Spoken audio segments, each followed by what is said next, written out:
I never imagined a single day could change everything. One moment I was standing in my office, the city humming below me, coffee in hand, thinking I had life figured out. The next, I was staring at the ceiling of a hospital room, heart racing, wondering if my life would ever feel normal again. My name is Amara, and this is the story of fear, survival, love, and the moments that make you realize life can surprise you when you least expect it. I worked on the 18th floor of a sleek building, the streets of Neo City a patchwork of neon lights, honking horns, and street vendors shouting over each other. At 28, I was proud of what I had achieved, my job, my independence, but beneath it all, I was lonely. Moving to a foreign country had taught me discipline, patience, and survival. I had earned respect, but I hadn't earned the one thing I truly wanted, connection. That afternoon started like any other. I was presenting a campaign rebrand, my slides sleek, my tone measured, confident. And then everything changed. Mid-sentence, my vision blurred, my legs buckled, and I collapsed. When I opened my eyes, I was in a hospital, the antiseptic sharp in my nostrils, machines beeping like a steady heartbeat of fear. Hours passed. Nurses came and went, their voices soft but urgent in Korean.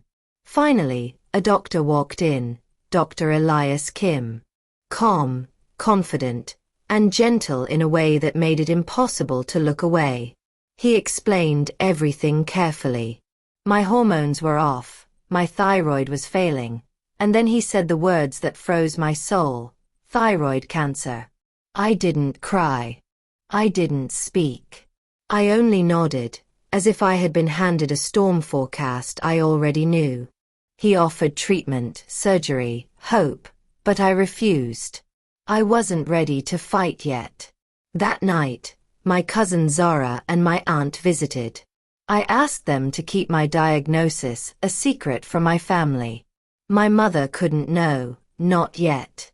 Somehow, even in the quiet hum of the hospital room, a seed of change was planted. Elias didn't leave. He brought books, herbal tea, and small stories that had nothing to do with illness. Slowly, I let him in.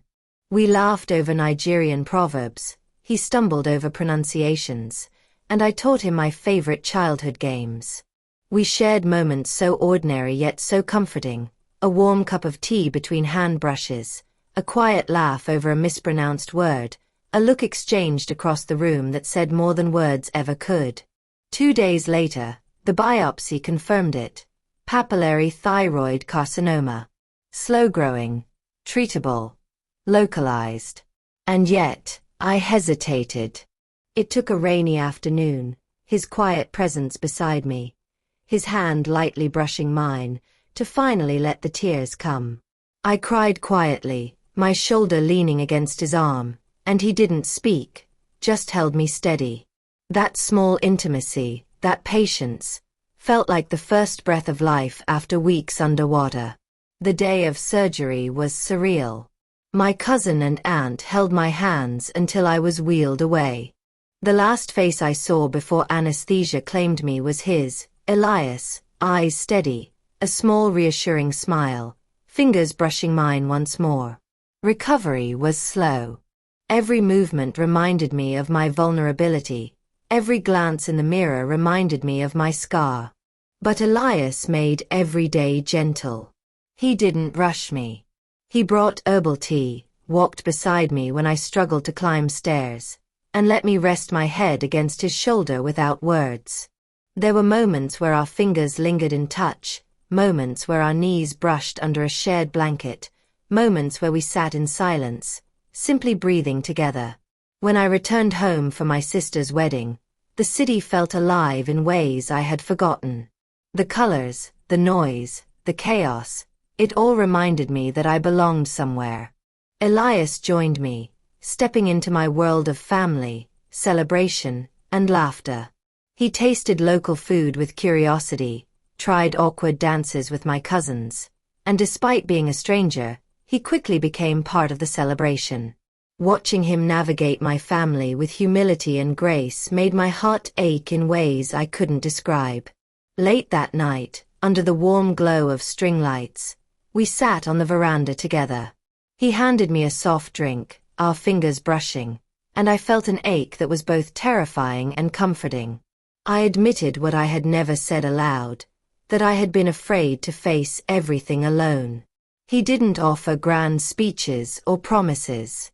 He simply stayed, close enough that I could feel his warmth, patient enough that I could let myself lean on him.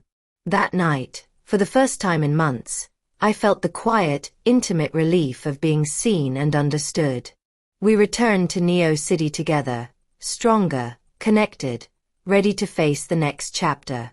Life didn't slow down, but I had someone by my side, someone who chose to stay, someone who reminded me that even in the darkest moments, warmth can find its way through.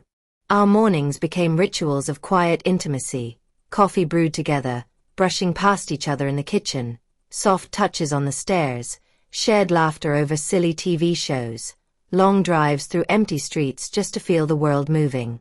He never rushed me, never forced conversation, yet somehow we spoke volumes without words.